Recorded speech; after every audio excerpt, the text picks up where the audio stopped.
I want you to know you're going somewhere this morning. Not only this morning, but your whole life is going somewhere. And if you've ever wondered what it is or where it is that you're going, I think I'll give you the answer this morning. But just to pique your imagination, even before we start, I just want you to think about, how did you get here in the first place? How did you get to this place, to this church? How did you get here? And I would think that many of us would say, because somebody invited me. Would that be right for many people here? You probably got here because you know somebody or somebody invited you. So I just want you to think about that for a bit, because we'll see that that is not all that unusual in the Scriptures. In fact, well, let me tell the story and you find it out for yourself.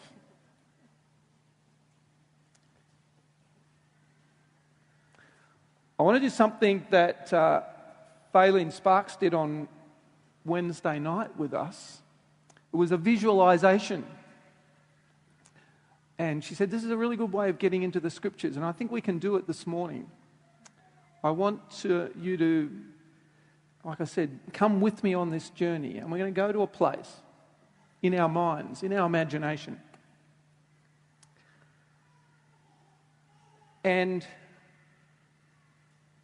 if you could think of a beach scene. Have we got a beach scene?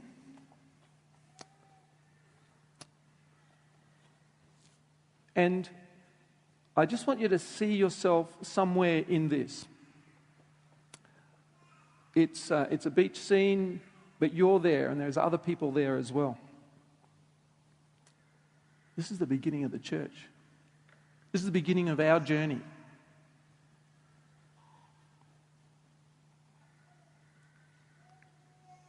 And you're a fisherman. And you're fixing your nets on this beach. And you're with your brother. And it goes a bit like this. Sounds a bit like this. Hey, Andrew. Hey, Andrew, bro. Who's that dude up the beach there? He don't look like no fisherman.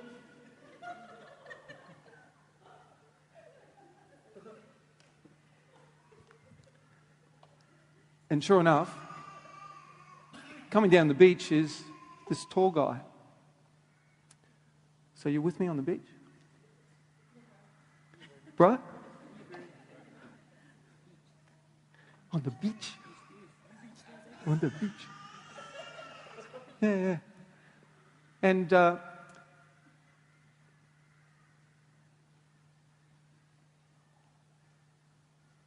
happens next?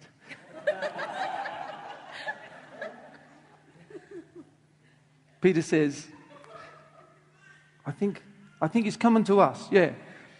And then Jesus says to them,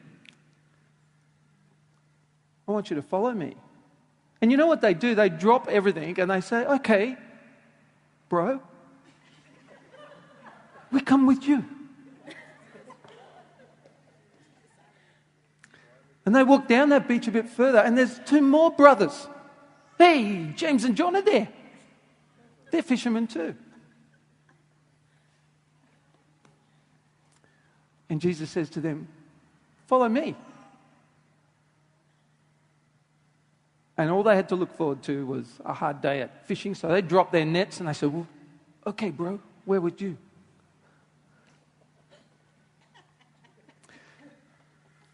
So Peter and Andrew, James and John, and Jesus go on this road trip together. And Jesus takes them through the villages. Are you with him? Like, you can put yourself in this picture, right? You really can. All accents aside, we can be with him. Because you know what he does? He does the sort of thing that our bro Eddie talked about this morning. He heals people. He prays for them. and they're healed. And more people start to follow Jesus because he asked them to. And they see him doing these things.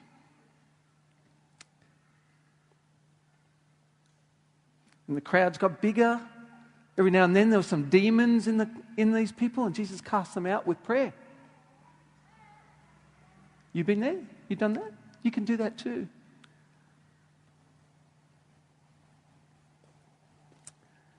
And he kept on moving, and all these people followed him, and his disciples kept coming with him. And it says, around about Matthew chapter 5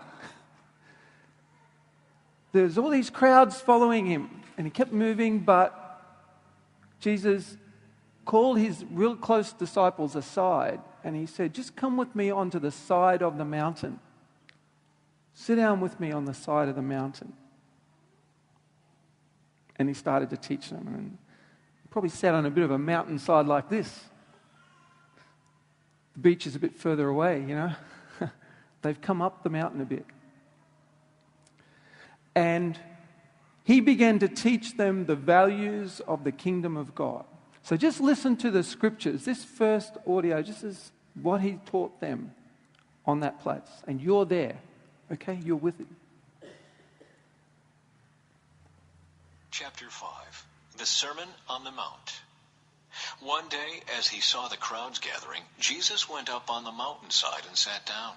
His disciples gathered around him, and he began to teach them. The Beatitudes. God blesses those who are poor and realize their need for him, for the kingdom of heaven is theirs. God blesses those who mourn, for they will be comforted.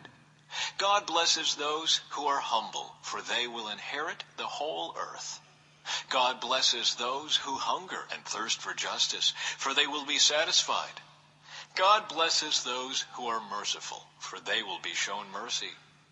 God blesses those whose hearts are pure, for they will see God. God blesses those who work for peace, for they will be called the children of God. God blesses those who are persecuted for doing right, for the kingdom of heaven is theirs. God blesses you when people mock you and persecute you and lie about you and say all sorts of evil things against you because you are my followers. Be happy about it. Be very glad, for a great reward awaits you in heaven. And remember, the ancient prophets were persecuted in the same way. Now, I want you to know that you're there. He's saying that to you. He started off saying, blessed are those that are humble. But he's only got his close followers around him. And very clearly near the end there, and he says, but you are in the picture. What does he say again? Blessed are the pure in heart, for they will see God. Blessed are you when you are persecuted because of righteousness. Blessed are you when people insult you and persecute you and say all kinds of false things against you. Rejoice and be glad. He's talking to you and me because we're there on the mountain with him. And he's talking about a way of living, a direction for life, a set of values. We call them the kingdom values. And he might have started calling us to follow him, and we saw all the miracles, and now he's teaching us how to live. So he's opening up this new world of living for us. And he's really doing it for a very clear purpose. He wants to now give us a direction in life. He wants us to know that we've got a mission. We've got a purpose. Every one of us that's there on that mountain with him. And that's all of us here this morning. This is not a message just for the world, a big group of blob of people, but it's for you and me. We're his followers. And you know, he makes it really clear and really straightforward. And he goes on and he says what the purpose is. Let's just listen to the next little clip, please, Yvette. teaching about salt and light. You are the salt of the earth. But what good is salt if it has lost its flavor? Can you make it salty again? It will be thrown out and trampled underfoot as worthless. You are the light of the world, like a city on a hilltop that cannot be hidden. No one lights a lamp and then puts it under a basket. Instead, a lamp is placed on a stand where it gives light to everyone in the house. In the same way, let your good deeds shine out for all to see, so that everyone will praise your heavenly Father. So in this teaching, Jesus is giving us two pictures and one direction. And it's really, really clear. And it's really, really simple. He just says, you are to be the salt of the earth and the light of the world. Can you hear him saying that to you? That's what we want to grab today, because that's our direction. That's why we are here, and that's where we are going. We are to be the salt of the earth and the light of the world. So I just want to, what does he mean? Jesus, you can have a question and answer session with him right now, because he's just there. He's just here, and this is his word. You know, when he said to those guys, you are the salt of the earth, you know what he was actually talking about? He was talking about something like that. See that reedy, grassy stuff there? They would have known this, but you and I don't know it, so I kind of got to explain. There were long reeds that grew in the marshes, and they were salty. And people used them to rub on their food to preserve it. It was salty reed stuff.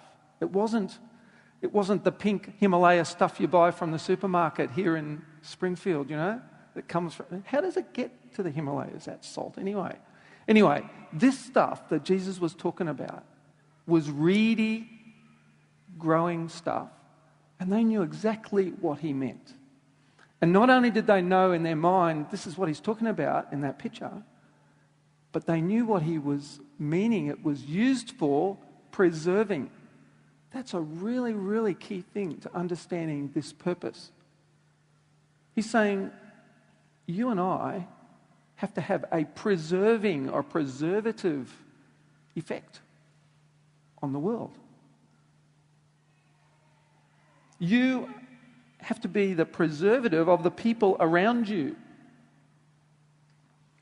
And it's a bit like saying that you've got to be a bit of a salty person to others around you. How many of you know a salty Christian? You know a salty Christian? I hope you do, because I reckon it was that salty Christian that invited you to come here or told you about the Lord. They've had some sort of effect on you. My salty Christian story, the guy that sort of rubbed up against me was Dr. John Bird, his name was. He was a GP in Gladstone. And he was a very kind of a quirky like a guy. Like, you might know your salty Christian's a bit strange. They're a bit strange. He had a beard, sort of horn-rimmed glasses. He was, like I said, the GP. And his wife, Lola, she was a doctor also, but she was a doctor for babies. So Vicky and I met them, and we got pregnant. But pregnant with twins. Lola said, can't help you. It's out of my league. She introduced us to a specialist. So anyway, Dr. John, though, was always the one that was thoughtful, stroking his beard, and he was the one that first invited me to church. He said, why don't you come and listen to what our guys got to say? He was the salty Christian for me, rubbing up against me. How about you? Was there someone like that for you? That's what we've got to be in the world. You know, those salty people that are just going to rub up against other people for the purpose of preserving them. You know something interesting about that salty stuff? And even if you do think of throwing salt into your stew, as soon as you throw it in, it disappears. But it's still working. One thing I notice about salt is it works even when you can't see it. Interesting. But it keeps on that preserving work. It keeps on that salty work. So that's what Jesus meant when he talked about this saltiness that we are to be. You think, hey, that's not hard for me to be. That's not hard. I can be that. I can just rub up against someone. I can just offer to pray for my friend when I see them in trouble. I can do that. But Jesus goes on and gives us a bit of a warning in that the next bit of that scripture. What did he say? If the salt loses its saltiness, how can it be made salty again? Did you hear him say that? So, all right, you've got the reed doing its work, the reed salt preserving stuff, but what if it loses its saltiness? Really, really interesting what he meant there. He said that it would be no good anymore. It would be thrown out and trampled on the ground. And you can imagine that stuff, all it would be good for is to be making a mat for your front door to be stood on because it's no longer salty anymore. What are you going to do with it? Well, we'll tread on it. We'll just make a mat out of it. That's what he was talking about. But this word that he used for losing the saltiness is really, really interesting word. He said, be warned. Don't let your life lose its saltiness. Don't let it become morano is the word in the original. And you know what it means? It doesn't mean anything about salt at all. It means to be foolish. Don't be foolish. He's saying to these people, he's saying to you and I on this mountain, be salty, don't be foolish. Be salty and preserve people. Don't be foolish and lose them. Don't be foolish. I reckon that's interesting. Don't let foolishness rob your saltiness from you. Rather, let your saltiness be the thing that people get affected by. You know, people all around us can be affected by, they are affected by us. What do they see in us? Is it the saltiness or is it the foolishness? And there's mighty lot of foolishness around, isn't there? We could all be as foolish as everybody else and have no effect on the people around us. But if we're salty, if we're quirky, if we're a little bit old-fashioned, if we take a bit of a time out to ask that person, really, how are you going? I see there's a bit of a heaviness on you, my friend, you know. How are you really going? Be salty, you will make a difference to them. Be the salt of the earth, he says, and preserve it. And after all, this earth needs preserving, doesn't it? It's falling apart. It's broken. It's dying. Doesn't it need our salt to keep it together? Yeah, it does. That's what Jesus is saying. He says, you guys are the ones that will preserve this world from being as bad as it possibly could be, as quick as it could be. Your mission is to be that salt, the salt of the earth. Came across this great quote during the week too, about how we can do this in the lounge room floor with our little babies, all the way up to government. All the way through society, we need to be salt wherever we are.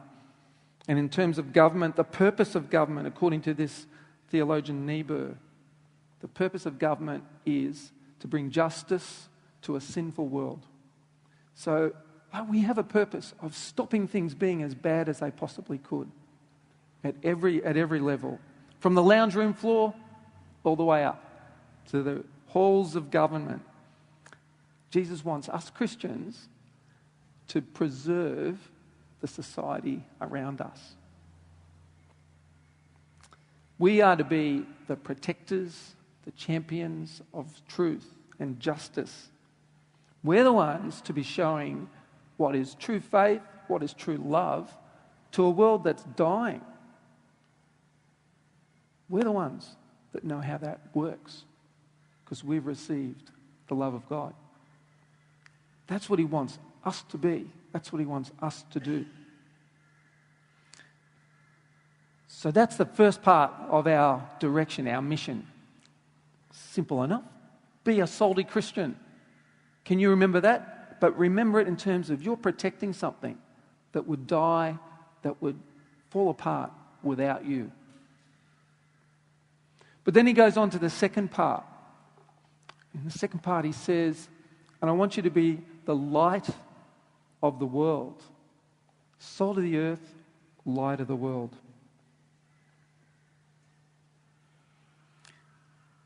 And he says, listen, you don't put a city on the hill and turn the lights off. A city on the hill is there for everybody to see.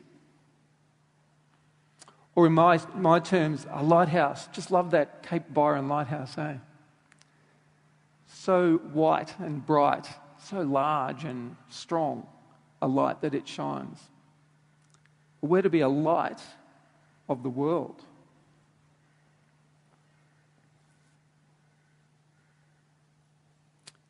He says, well, you don't go and put a light under a bowl, do you? You don't go and snuff that lighthouse out at the end of the day. No, you don't. You light it up. You don't put a city in darkness. You put it on a hill where everyone can see it. So in the same way, you and I have to let our light shine.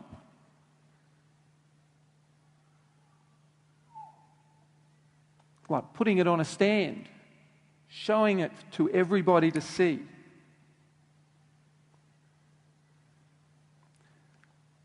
You ever been kind of a bit feeling like, oh, I just want to keep my light under my hat? Kind of always have a bit of tension like that. But Jesus is really saying, don't do that. Let your light shine before others, that they may see your good deeds and glorify your Father in heaven. You know what? A lot of people say, but I don't have a right to tell somebody about Christianity, you know? That's their decision to make. It's my private thing.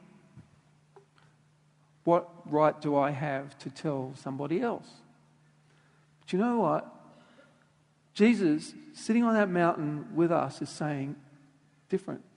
He's saying, shine your light to everyone. And I would say that our faith has to be really personal. It is personal. This is my faith. And I'm sharing it with you. It's personal. Never private. Private means we keep it hidden under a bucket. But personal says, you know, hey,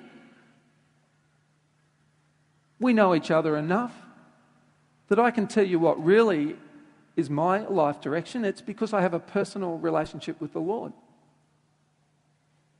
Yeah, that's my personal journey. Why don't you come and see? Why don't you come and hear from Him too? That's the way we're to live as Christians. Not privately, keeping it all to ourselves and hidden under the bucket. Okay. So yes, our faith is personal. But let it not be private. Let it be something we can share with our friends. You heard this light of the world. If you've read your Bible, you know the Bible talks about Jesus being the light of the world. Have we really got a right to say, well, we're the light? When John the Baptist said, behold, He's the light of the world, talking about Jesus. You know what? You ever been outside on one of these beautiful nights recently when there's been a full moon? Been no clouds, and we get to see the stars here, don't we? It's really clear sky. And when the moon's up, I could just about play mini golf on my backyard in the middle of the night because it's so bright in the moonlight. But you and I know that moon doesn't have any light of its own. There's no light coming from that moon of its own. It's all reflected. And the scriptures are true to say that Jesus actually is the light of the world. But when we shine his light in us to others, we're like reflecting it, like the moon is reflecting the light of the sun. We can be the light of the world for that person. Because it's not our light. After all, it's his light that we're reflecting. And that's what he's getting at. Because again, like we said, that the world was dead and dying and broken and falling apart and needing the salt. It's just as much you could say this world is dark without a light. It's dark without the light of truth. It's dark without a direction to go. And the light of the world, Jesus, shows that direction. So he says, let your light shine to others. Let your light shine to others. And he goes on to say a really interesting thing about that. You know what will happen if you shine your light to others? Let me see, read that again. Let your light shine before others so that they might see your good deeds and glorify your Father in heaven. You know what? There's a direct relationship then between what you do and what someone else believes about God. Let your light shine before others so they may see your good deeds and glorify your Father in heaven. If they don't see faith in you, they're not going to see it in anyone. If they don't see faith lived out in your life, they won't believe in this God that we're following.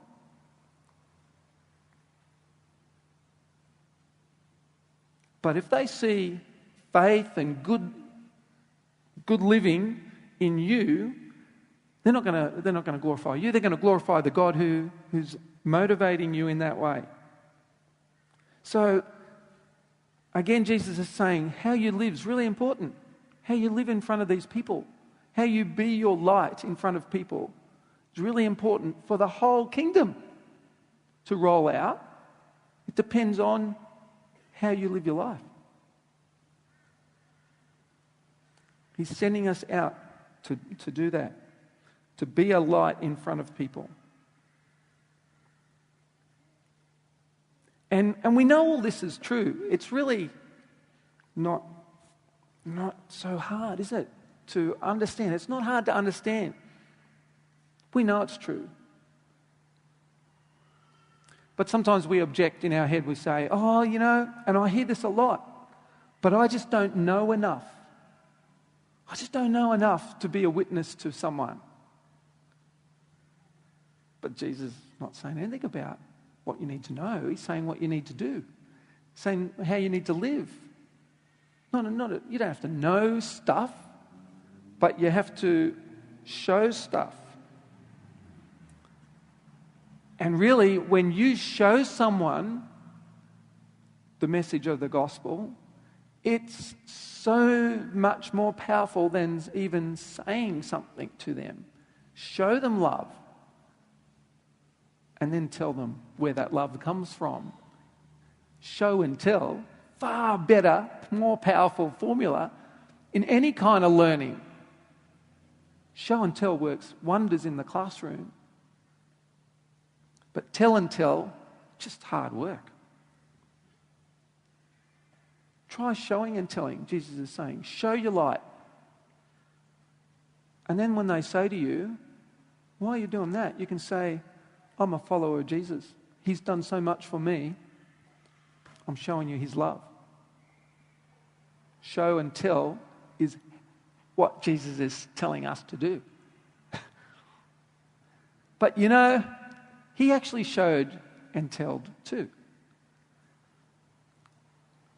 He showed them the miracles. He showed them the power of God. And then he tells us where it comes from and where we're to go. So he's just passing that on to us. So shine our light before everyone. Do those deeds of love.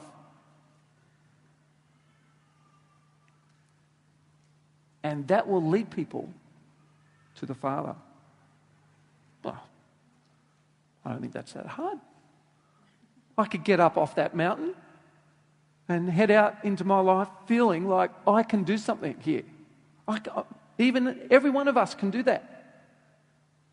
Every one of us can do that.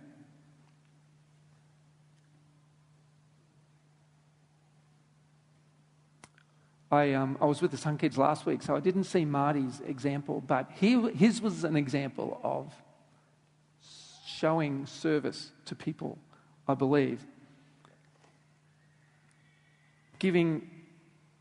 Serving some sisters from his kettle last week. Were you here last week and you saw Marty doing that? How much more powerful was that action than just talking about it? You know, the action showing you how to honour someone, how to love someone, had far greater effect. People were telling me about it. I wasn't even there. So we can be like that. Jesus is urging us to be like that. Be the showers and tellers of the kingdom. So, you got your direction?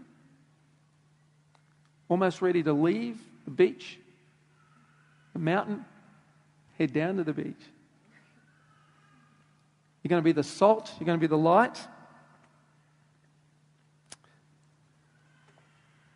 I just thank him for making it so doable for each one of us. I can be the salt, preserving those around me. That's all I've got to do.